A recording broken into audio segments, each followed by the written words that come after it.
नमस्कार, मैं हूं आपके साथ अंकिता पाल। बुलेटिन की शुरुआत करते हैं। राज्यपाल हरिबाऊ बाकरे ने एक आदेश जारी कर भारतीय पुलिस सेवा के वरिष्ठ अधिकारी यूआर साहू को राजस्थान लोक सेवा आयोग के अध्यक्ष पद पर नियुक्त किया है।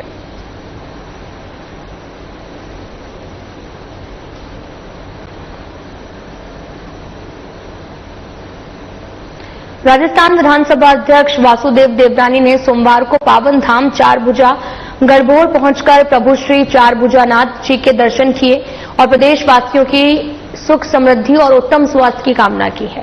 इस अवसर पर उनके साथ कुंभलगढ़ विधानसभा क्षेत्र के विधायक सुरेंद्र सिंह राठौर भी विशेष रूप से उपस्थित रहे। मंदिर प्रांगण में स्थानीय श्रद्धालुओं और मंदिर ट्रस्ट के पदाधिकारियों ने विधानसभा अध्यक्ष वासुदेव देवनानी का पारंपरिक रूप से स्वागत किया है।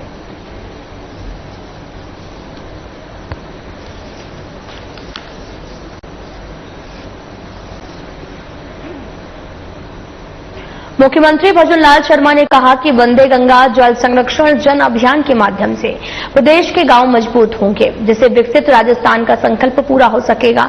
उन्होंने कहा कि आमजन अपने साधन और संकल्प के साथ इस अभियान से जुड़ रहे हैं और प्रदेश की धरा को जल स्रोतों से परिपूर्ण और हरी भरी बनाने में अपना महत्वपूर्ण योगदान दे रहे हैं। सीएम ने सोमवार को ब्यावर के जवाजा में वंदे गंगा जल संरक्षण जन अभियान के अंतर्गत आयोजित जनसभा को संबोधित कर रहे थे। मुख्यमंत्री ने कहा कि विश्व पर्यावरण दिवस और गंगा दशहरा के शुभ अवसर पर राज्य सरकार ने 5 जून को वंदे गंगा जल संरक्षण जन अभियान की शुरुआत की है। 20 जून तक संचालित होने वाले इस अभियान के जल स्रोतों, नदियों, जलधाराओं और तालाबों पर जल पूजन, कलश यात्रा, जन जागरूकता, स्वच्छता अभियान जैसे कार्यक्रम आयोजित कर आमजन को जल और पर्यावरण संरक्षण की परंपराओं और संस्कृति से जोड़ा जा रहा है।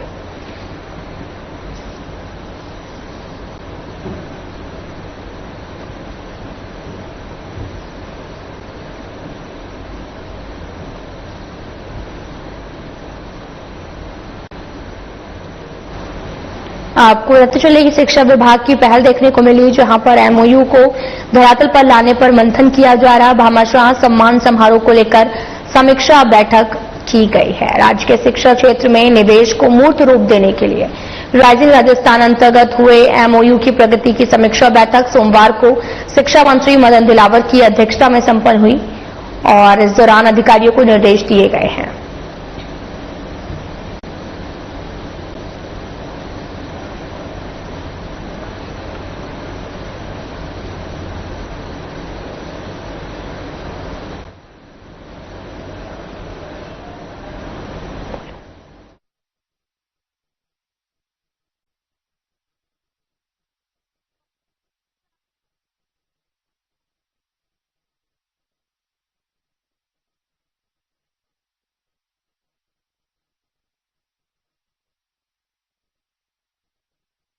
भजनलाल शर्मा ने कहा कि वंदे गंगा जल संरक्षण जन अभियान के माध्यम से प्रदेश के गांव मजबूत होंगे, जिससे विकसित राजस्थान का संकल्प पूरा हो सकेगा।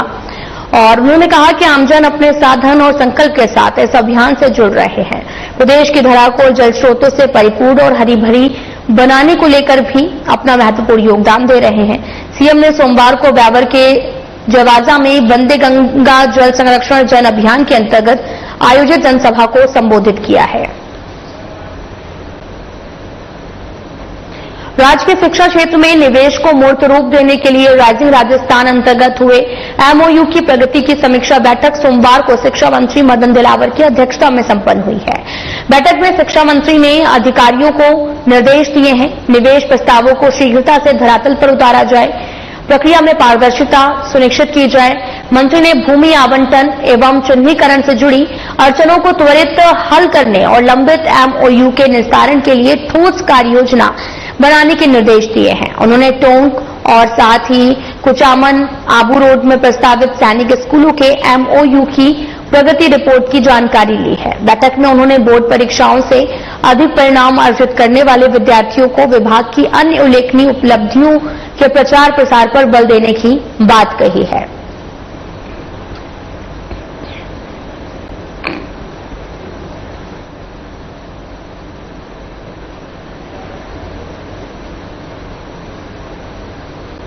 खबर हनुमानगढ़ से है, जहां पर राष्ट्रीय मधुमक्खी बोर्ड के सहयोग से खुशहालदास विश्वविद्यालय में पश्चिमी राजस्थान के पहले एकीकृत मधुमक्खी पालन विकास केंद्र का शुभारंभ हुआ। जिला कलेक्टर कानाराम ने 7 दिवसीय प्रशिक्षण एवं शहद प्रोसेसिंग केंद्र का फीता काटकर उद्घाटन किया। समारोह में उप निदेशक कृषि सुभाष चंद्र डूडी और उप निदेशक बागवानी डॉक्टर रमेश चंद्र बराला, पूर्व उप निर्देशक कृषि जय नारायण बेनीवाल और साथ ही कृषि अनुसंधान अधिकारी राजेंद्र बेनीवाल मंचासीन रहे। इस मौके पर मधुमक्खी पालन से संबंधित पुस्तिका का विमोचन किया गया। जिला कलेक्टर कानाराम ने कहा कि ये केंद्र हनुमानगढ़ श्रीगंगानगर के मधुमक्खी पालकों के लिए वरदान सिद्ध होगा और साथ ही जिन्हें अभी तक शहद का उचित मूल्य नहीं मिल पा रहा, उन्हें बाजार तक सीधा पहुंचकर बेहतर दाम मिलेंगे। उन्होंने शिक्षित, बेरोजगारों और छोटे किसानों से मुख्यधारा में आने का आह्वान करते हुए कहा कि कृषि आय बढ़ाने के लिए मधुमक्खी पालन सबसे व्यावहारिक वैकल्पिक व्यवसाय भी है।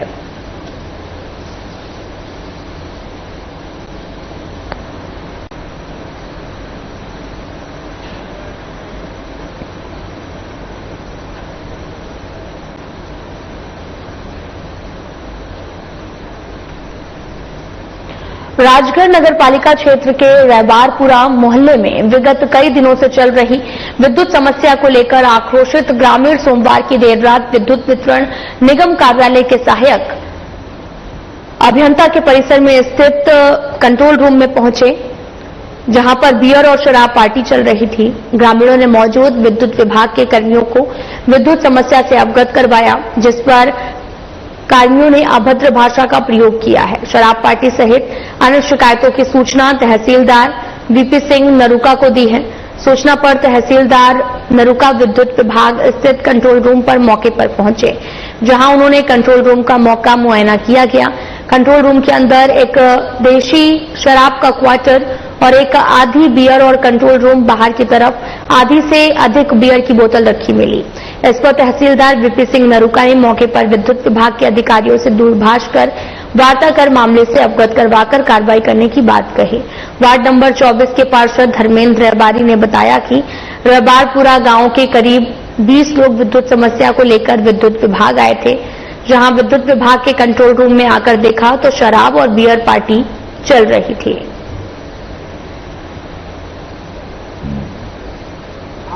धर्मेंद्र सिंह रहबारी लाइट के लिए आए हैं। यहाँ पे 10-20 लोग आए थे, तो यहाँ पार्टी चल रही है, दारू की बियर की पार्टी चल रही है। बदतमीजी से बात करते हैं, इनसे लाइट की समस्या की बोलते हैं तो बदतमीजी से बात करते हैं, गाली गलौज देते हैं और जेएन साहब से बात करते हैं तो बोलते हैं कि रात के टाइम कोई समस्या का समाधान नहीं है, इनके भी घर परिवार है और रात को मत आया करो, कुछ नहीं होगा, सुबह आओ, ऐसे ही बोलते रहते हैं। क्या आपने समय बात हुई? हाँ, जेएन साहब से अभी बात हुई है। जेएन साहब ने बोला है कि इस टाइम कोई कर्मचारी नहीं होता है। ग्रामीण जो रहबारपुरा के, उन लोगों ने मुझे फोन पे सूचित किया था कि वो कोई शिकायत थी, लाइट कटौती से संबंधित शिकायत देने के लिए यहाँ पे आए थे। यहाँ आके उनके साथ से उन्होंने बताया कि कोई कर्मचारी थे, वो शराब पी रहे थे, वो चले गए यहाँ से। जब मैं पहुंचा यहाँ पे कोई भी आदमी मुझे मिला नहीं। एएन साहब से बात करिए, एएन साहब ने कहा कि वो मालूम कर रहे हैं कौन ड्यूटी पे है कौन नहीं। मौके पर शराब की बोतलें मिलेंगी सर? हाँ, मौके पे आप लोग भी साथ में थे, आपने देखा होगा है। अब वो कौन व्यक्ति थे कौन नहीं थे वो तो एएन साहब या जांच करवाएं। सुबह महसीन साहब को मामले से अवगत करा के और पत्र लिखते हैं, इनको कारण पूछें ये सरकारी कार्यालय में कौन क्या कर रहा था उस टाइम। अतिक्रमण हटाने गए दस्ते और पुलिस पर पथराव, कई चोटिल हवाई फायर के साथ आंसू गैस छोड़ी है। शहर के निकट सोमवार सुबह उम्मेद सागर बांध के कैचमेंट एरिया में किए गए अतिक्रमण को हटाने पहुंचे नगर निगम, पीएचईडी और पुलिस के जाब्ते के साथ क्षेत्रवासियों ने जमकर भारी विरोध किया। प्रशासन को अतिक्रमणकारियों कर्मियों और का आपको बताते चलें कि को भाजन बनाना पड़ा। दरअसल असामाजिक तत्व के युवकों ने जाब्तों पर पथराव करना शुरू कर दिया। पुलिस को अपने बचाव के लिए आंसू गैस छोड़ने के साथ हवाई फायर करना पड़ा। इस पथराव में पुलिस के जवान, निगम दस्ते, जेसीबी चालक सहित काफी लोग चोटिल हो गए। पत्थरबाजी से मीडियाकर्मी भी बच नहीं पाए। सूचना मिलने पर डीसीपी वेस्ट राष्ट्रीय राजवर्मा और नगर निगम दक्षिण की महापौर वनिता सेठ भी मौके पर पहुंचे।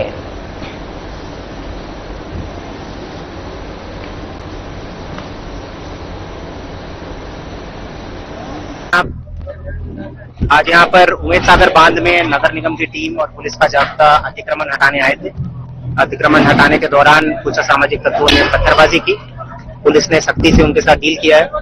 करीब 60-70 लोगों को अभी हम यहाँ से अरेस्ट कर चुके हैं, जो पत्थरबाजी में शामिल थे और जिन्होंने माहौल बिगाड़ने का काम किया था। फिलहाल मौके पर बिल्कुल शांति है, यहाँ पर पर्याप्त पुलिस जाब्ता है और जो अतिक्रमण जो हटाने की कार्रवाई है इसको भी हम आज यहाँ पर पूर्ण करके ही जाएंगे। अश्रु गैस नहीं छोड़े गए थे, पंप एक्शन गन से बस एक हवाई फायरिंग की थी, अश्रु गैस नहीं छोड़ा। खबर हनुमानगढ़ से है, जहां पर जंक्शन में पूर्व मंत्री डॉक्टर राम प्रताप के घर के आगे खड़ी बोलेरो कैंपर गाड़ी रविवार रात्रि को एक शातिर चोर चुरा कर ले गया। हालांकि पुलिस ने केस दर्ज होने के 6 घंटे के भीतर चुराई गई गाड़ी श्रीगंगानगर जिले में पतुही के पास बरामद कर ली है, लेकिन आरोपी फरार हो गया है। जानकारी के अनुसार रविवार रात 11:40 पर पूर्व मंत्री डॉक्टर राम प्रताप की बोलेरो कैंपर गाड़ी चुराने वाले चोर एक बाइक पर सवार होकर आए। यहां पर लगे वाटर कूलर से पानी पीने के बाद में बाइक छोड़कर कैंपर गाड़ी चुरा कर ले गए। चोर इस कदर बेखौफ था कि वह जंक्शन थाना के आगे से होते हुए तिलक सर्किल चूना फाटक से होकर बस स्टैंड पर पहुंचा और वहां पर खूजा के एक व्यक्ति को लिफ्ट भी दी।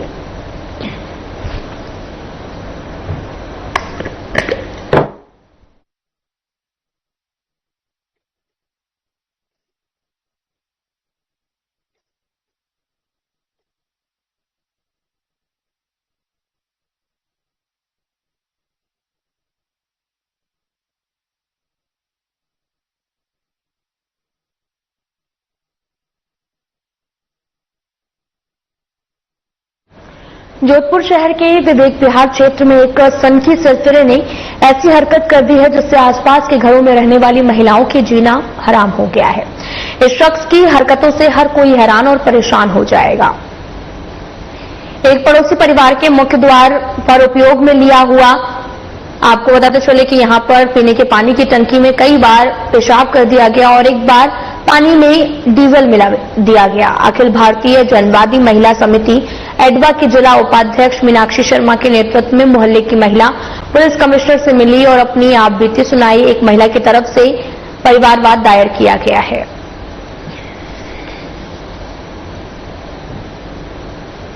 मेरे दूसरी मंजिल पे एक आदमी रहता है जिसका नाम है राकेश भाटी। वो मुझे गलत ढंग से परेशान करता है। मेरे घर के बाहर यूज के जाता है। मुझे कहता है कि मेरे साथ उसने फिजिकल रिलेशंस बनाने हैं। बोलता है बिल्डिंग उसकी है तो उसकी बिल्डिंग में उसके हिसाब से रहना पड़ेगा। मेरा फ्लैट लिया था तब इस आदमी ने मेरे फ्लैट को अवैध रूप से जब्त कर रखा था और इस फ्लैट में और पूरी बिल्डिंग में ये वैश्यवृत्ति का काम करता था, अभी भी करता है। जब मैं इस फ्लैट में आ गई, इससे परेशान होकर मैंने सीसीटीवी कैमरास लगाए। 10 सेक्टर से लेडीज हम सारी आए। एक हमारे कॉलोनी के अंदर एक है राकेश नाम का, इससे हम लोग सब लेडीज को दुखी कर रखा है। कभी छेड़छाड़ से, कभी किस चीज से, कभी किस लेडीज को कैसे परेशान कर रहा है, कभी गाड़ी का धमकी दे रहा है, कभी रेप केस की धमकी दे रहा है। हमें चारों तरफ परेशान करा जा रहा है। और हम यहाँ पे विवेक विहार में भी हमने हमारी वो अर्जी लगाई थी, कंप्लेन करी थी, तो हमारी वहाँ कोई सुनवाई हुई नहीं है। शहर के पाल रोड स्थित 9वीं और 10वीं रोड के में सोमवार की सुबह बिना नंबरी स्विफ्ट कार में सवार होकर आए 4-5 बदमाशों ने एक छात्र पर बेसबॉल के बेट से जानलेवा हमला करने के साथ हवाई फायरिंग की है। फायरिंग से क्षेत्र में एक बारगी दहशत भी फैल गई है और हमले में घायल युवक को उपचार के लिए अस्पताल लाया गया है। पुलिस ने हमलावरों की तलाश में टीमों को लगाया, जिनकी पहचान के साथ तलाश की जा रही है। सरदारपुरा थानाधिकारी शेषकरण भारत ने बताया कि आज सुबह सरदारपुरा 10वीं रोड निवासी लोकेश पवार पुत्र गुंडक्षबंद पावर पर जो है पवार पर आबकारी थाने के पास में बिना नंबरी सफेद स्विफ्ट कार में सवार होकर 4-5 बदमाशों ने हमला किया, जिससे वह चोटिल हो गया। बदमाशों ने भागते हुए बाद में हवाई फायरिंग की थी।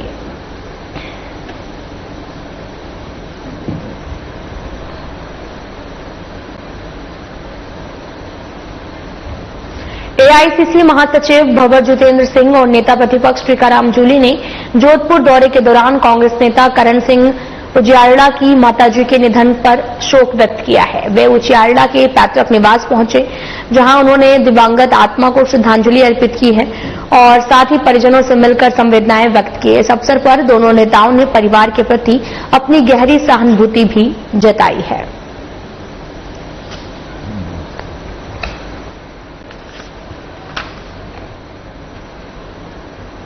बीकानेर प्रवास पर केंद्रीय कानून एवं न्याय मंत्री अर्जुन राम मेघवाल जिला कलेक्ट्रेट सभागार में दिशा समिति की बैठक में बीकानेर शहर और जिले में विकास कार्यों पर विस्तृत चर्चा की, सुझाव और आपत्तियों पर बात की है।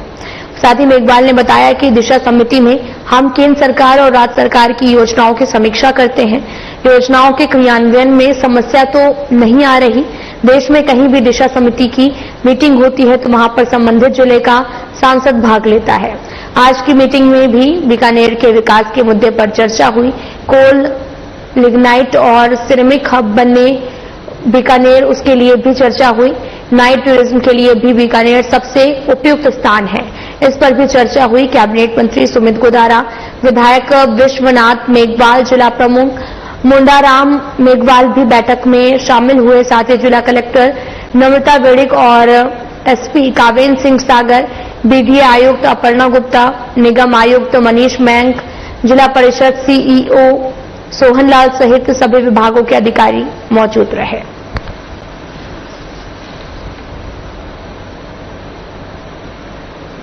ये मीटिंग थी। दिशा कमेटी की मीटिंग का प्रमुख उद्देश्य ये होता है कि जितनी भी योजनाएं जो भारत सरकार के द्वारा संचालित है या शेयरेबल है, ये स्कीम भारत सरकार की है, उसमें पैसा राजस्थान सरकार का भी है, तो सारी स्कीमों की हम समीक्षा करते हैं कि फंड की पोजीशन क्या है, कोई अड़चन तो नहीं आ रही है, इम्प्लीमेंटेशन पार्ट पे कोई कोऑर्डिनेशन का अभाव तो नहीं है। इसके लिए दिशा कमेटी की मीटिंग होती है और इस दिशा कमेटी की मीटिंग को जहां भी देश में होती है उसमें संबंधित जो एमपी होता है वो ही इसकी अध्यक्षता कर रहे हैं, तो करते हैं। तो मेरे जिम्मे ये काम दिशा मीटिंग का लेने का है। आज हमारे सुमित गोदारा जी भी जो मंत्री हैं राजस्थान सरकार में, वो भी इसमें सम्मिलित हुए। डॉक्टर विश्वनाथ जी भी हुए, हमारे नोखा के माननीय विधायक जी भी हुए, प्रमुख साहब भी हुए, तो सभी जनप्रतिनिधि थे, प्रधान भी थे, सभी थे और अच्छे अधिकारी भी सब थे। चर्चा अच्छी हुई और बीकानेर के विकास के लिए कुछ ऐसी इनोवेशन प्लान भी यहाँ चर्चा हुई, जैसे पोटास का जब उत्खनन होगा तो यहाँ फर्टिलाइजर के कारखाने लगेंगे।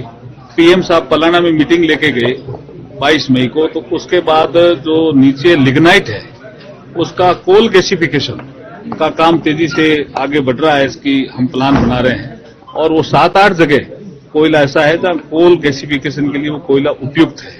सोलर के लिए भी चर्चा हुई, हमारी गैस आ गई है तो सेरेमिक हब बने बीकानेर, उसके लिए भी चर्चा हुई और एक टूरिज्म को लेकर के भी जो हमारी चर्चा ऊपर हुई उसके अनुसार बीकानेर को क्या नाइट टूरिज्म का हम हब बना सकते हैं क्या, तो इस दिशा में भी हम एक प्रयास कर रहे हैं, एक रिपोर्ट बना रहे हैं कि नाइट टूरिज्म के लिए बीकानेर सबसे उपयुक्त स्थान है। गर्मियों में भी यहाँ ठंडी हो जाती है और सर्दियों में वैसे भी उपयुक्त है। तो ये कुछ विषय थे तो इसकी चर्चा। भारत के मुख्य निर्वाचन आयुक्त ज्ञानेश कुमार 10 से 12 जून 2025 तक स्वीडन में आयोजित international IDEA Stockholm conference on electoral integrity में भाग ले रहे हैं। इस दौरान उन्होंने भारतीय प्रवासी समुदाय के साथ संवाद किया, प्रवासी मतदाताओं की भागीदारी बढ़ाने के लिए आयोग की प्रतिबद्धता दोहराई। उन्होंने ऑनलाइन मतदाता पंजीकरण और इलेक्ट्रॉनिक पोस्टल बैलेट प्रबंधन जैसी नवाचारों पर चर्चा की। कुमार ने सम्मेलन के उद्घाटन सत्र में मुख्य भाषण दिया और ये सम्मेलन 50 से अधिक देशों के प्रतिनिधियों को जोड़ता है और चुनावी अखंडता, डिजिटल सुरक्षा, भ्रामक सूचना, कृत्रिम बुद्धिमत्ता जैसे विषयों पर केंद्रित है। ज्ञानेश कुमार ने कई देशों के मुख्य निर्वाचन आयुक्त और वरिष्ठ अधिकारियों से द्विपक्षीय बैठकें की हैं।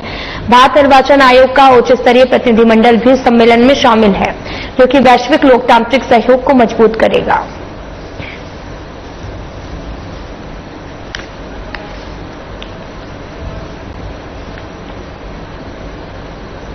भारतीय किसान संघ प्रदेश की बैठक आज किसान संघ कार्यालय में संपन्न हुई।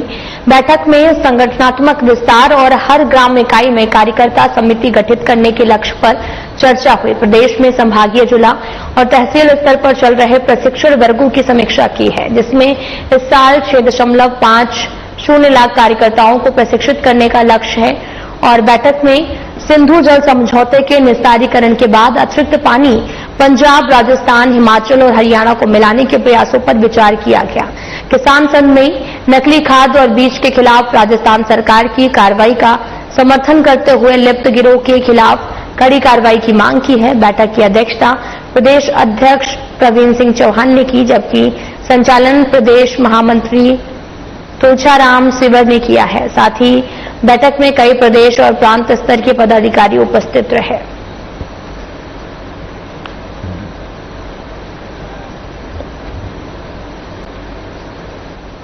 राजस्थान में शिक्षा विभाग की बैठक में राइजिंग राजस्थान के अंतर्गत हुए एमओयू की प्रगति पर चर्चा हुई। शिक्षा मंत्री मदन दिलावर ने अधिकारियों को निवेश प्रस्तावों को शीघ्रता से लागू करने और पारदर्शिता सुनिश्चित करने के निर्देश दिए।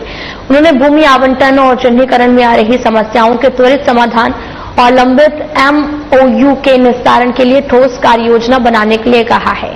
टोंक, कुंचामन और आबू रोड में प्रस्तावित सैनिक स्कूलों की प्रगति की भी समीक्षा हुई। बोर्ड परीक्षाओं में 95% से अधिक परिणाम हासिल करने वाले छात्रों विभाग की उपलब्धियों के प्रचार पर जोर दिया। 29वें राज्य स्तरीय भामाशाह सम्मान समारोह 2025 की तैयारियों का भी चर्चा की गई। 28 जून को जयपुर में होगा और इस समारोह में प्रवासी राजस्थानी भामाशाहों को सम्मानित किया जाएगा। बैठक में प्रमुख अधिकारियों सहित कई वरिष्ठ अधिकारी मौजूद रहे।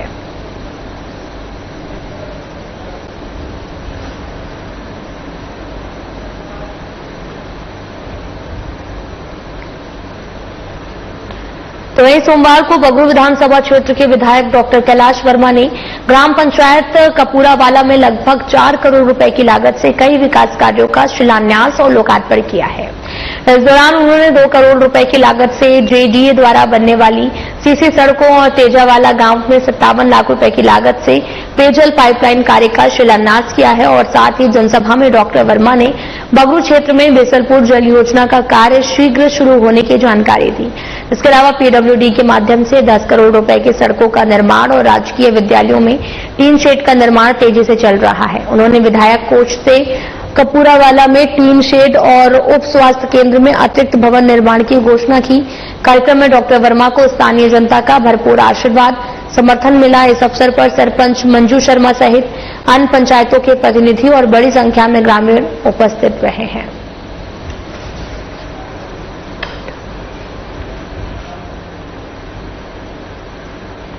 फिलहाल में इतना ही। नमस्कार।